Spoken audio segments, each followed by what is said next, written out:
Episode 62. Kecurigaan Arsya. Arka memutuskan untuk pulang ke apartemennya setelah memanggil Leo untuk menjemputnya. Padahal tadi Arka membawa mobil sendiri-sendiri dengan niat akan pergi ke rumah Clara setelah meeting selesai. Arka langsung meminta Leo untuk memanggilkan dokter pribadinya dan langsung istirahat setelah mendapatkan obat penawar. Kepalanya juga sudah mendapatkan beberapa jahitan dari dokter.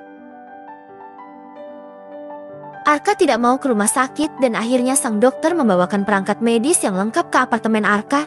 Setelah dokter pribadinya pulang, Arka langsung memejamkan matanya dan di luar kamar Leo duduk di depan televisi untuk menjaga sang tuan. Sejujurnya Leo belum tahu dengan apa yang terjadi dengan atasannya itu. Tiba-tiba saja Leo ditelepon dan melihat Arka yang sudah terlihat berantakan. Mudah-mudahan tidak terjadi apa-apa dengan Pak Arka. Keesokan harinya, Dara harus menyiapkan mental dan hatinya ketika berjalan masuk ke perusahaan bareng dengan Davi seperti ini. Lihatlah, baru masuk saja sudah banyak pasang mata yang memandang ke arah mereka. Selamat pagi Pak Davi. Selamat pagi, Pak.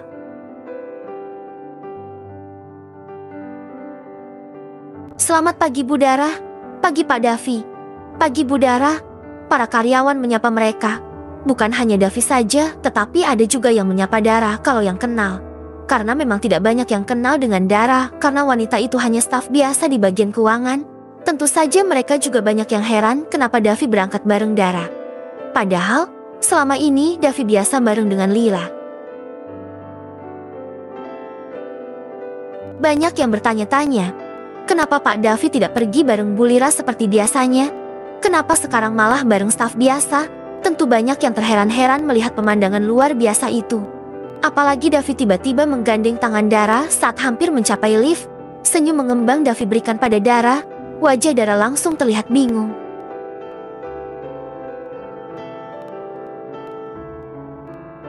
Bukan tersipu ataupun malu-malu meong seperti kebanyakan wanita.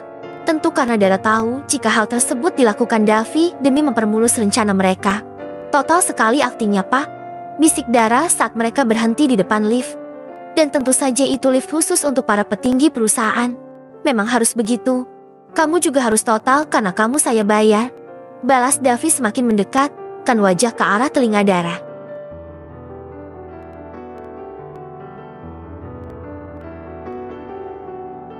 Sontak membuat para karyawan langsung melotot sambil menutup mulutnya atau bahkan ada yang menganga lebar tanpa ditutup.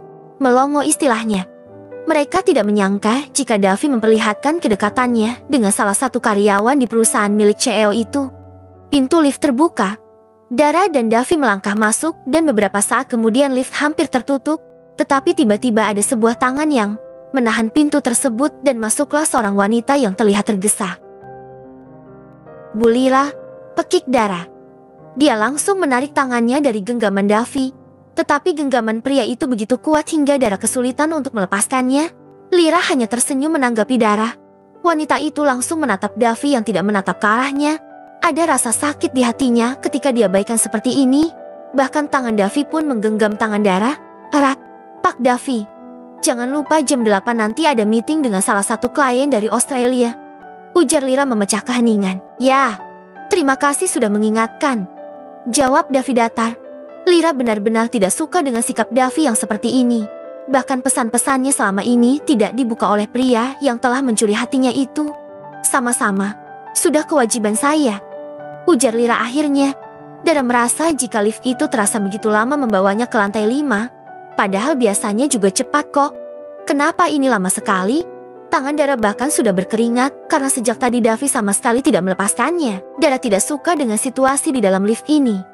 Entah kenapa dia merasa menjadi orang ketiga yang tidak terlihat alias tak kasat mata di antara dua orang sepasang kekasih yang sedang marahan. Ting, bunyi denting lift akhirnya menyelamatkan Dara dari situasi mencekam ini. Akhirnya Davi melepaskan tangan Dara yang memang harus turun di lantai kelima. Tentu saja Dara merasa lega karena bisa keluar meninggalkan keduanya. Permisi Pak Davi. Bu Lira, saya keluar dulu. Pamit Dara yang langsung ngacir keluar begitu saja karena dia tidak mau ada adegan drama yang diselingi akting dari Davi. Setelah Dara keluar, Lira langsung menghadap Davi sepenuhnya. Air matanya luruh tanpa bisa dicegah. Jujur saja Lira sakit hati melihat sikap Davi yang seperti ini. Kenapa tidak membalas pesanku? Davi, Maaf Lira, sudah kubilang jika kita jangan terlalu dekat. Aku benar-benar ingin mengakhiri segalanya dan kembalilah pada Arsya. Dia pria yang baik dan penyayang. Jangan terlalu larut dalam kesenangan sesaat karena kebodohan kita. Aku tidak mau menghancurkan nama besar keluargamu. Lira benar-benar dihantam telak oleh kata-kata Davi. Jadi apakah mereka benar-benar tidak bisa bersama? Enggak, Dav. Aku nggak bisa. Aku sakit kalau kamu sama wanita itu. Namanya Dara.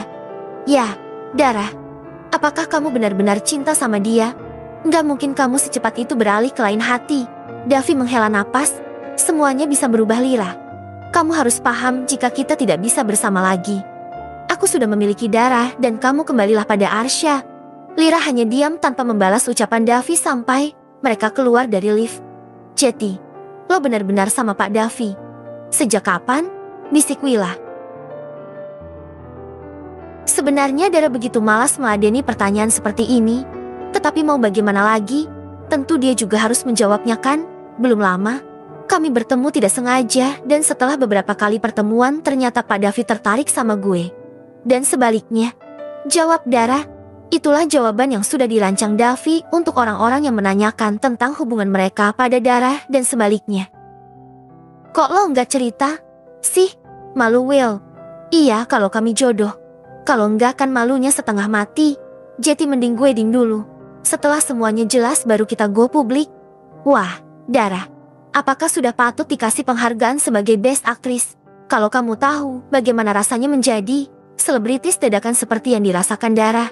Ya seperti ini. Banyak para karyawan di Sebastian Corporation jadi so akrab dan so kenal. Apalagi ada yang stalking semua sosmednya dan banyak yang nyari karena ingin kenalan. Semua ini karena satu orang yang membuat Dara harus banyak tersenyum dan berakting. Ternyata menjadi pasangan Davi tidaklah semudah yang ia kira. Saat ini Dara dan Willa sedang makan di kantin. Dia sudah memesan makanan kesukaannya. Tiba-tiba suasana kantin jadi hening. Karena Cheo mereka datang ke tempat itu. Willa memberikan kode pada sahabatnya itu lewat ekor matanya. Sepertinya Dara paham dengan maksud Willa. Dara, kenapa panggilan saya tidak kamu jawab? Tanya Davi tiba-tiba. Anu Pak, ponsel saya dilaci. Jadi saya tidak tahu kalau Bapak menelepon. Jawab Dara kikuk. Dia merasa malu karena menjadi pusat perhatian seisi kantin. Baiklah, ikut saya ke ruangan. Lira sudah memesan makan siang untuk kita, ujar Davi. Dara terkejut saat melihat yang menyusulnya ke kantin. Tapi Pak Davi berdecak kemudian menarik tangan Dara dan menggenggamnya. Ayo cepat, saya lapar. Astaga, akan ada kehebohan apa lagi ini? Di sisi lain, Arsya tidak tenang. Dia merasa jika sang istri menjadi lebih pendiam sekarang. Padahal Arsya di rumah ikuti hanya 2 minggu, dan ini sudah hampir seminggu mereka seperti perang dingin. Bukan Arsya yang berubah,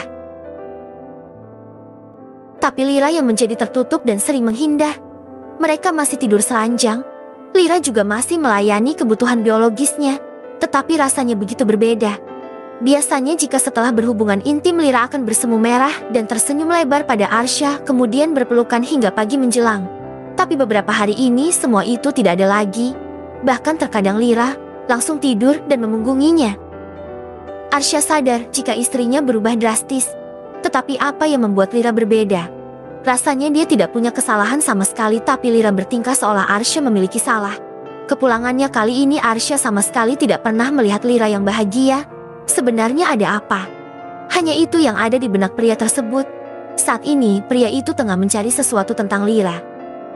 Dia mengirimkan pesan pada Davi untuk mengetahui apakah istrinya itu ada masalah di kantor. Sehingga membuat sikap Lira berbeda. Tidak ada masalah apa-apa. Syah, mungkin istrimu hanya sedang ada masalah di luar sana. Atau kan kamu ingin istrimu berhenti bekerja agar lebih fokus mengurus dirimu dan Naura? Begitulah jawaban dari Davi. Tentu saja Arsya percaya karena Davi adalah adik sepupunya. Lalu dari mana lagi dia harus mencari tahu soal Lira? Tangan Arsya membuka aplikasi IG dan mencari nama istrinya. Lira sering memposting foto dirinya di saat liburan atau akan bekerja. Di deretan teratas ada 2 foto yang disematkan, yaitu foto Naura waktu tampil menari di acara sekolahnya yang masih playgroup. Arsya tersenyum melihat Lira begitu menyayangi putri mereka. Tetapi akhir-akhir sikap Lira juga berubah pada Naura. Semoga kamu tidak ada masalah besar. Lira. Arsya mengkhawatirkan istrinya. Tetapi dia tidak berani menanyakan langsung pada sang istri. Lalu Arsya men-scroll foto Lira ke bawah. Isinya banyak foto-foto Lira yang selfie. Namun, saat Arsya melihat sebuah foto yang diambil Buka secara selfie dan sepertinya itu ada di sebuah tempat yang asing membuat Arsya jadi kepo. Tanggal 10 Februari Ruari.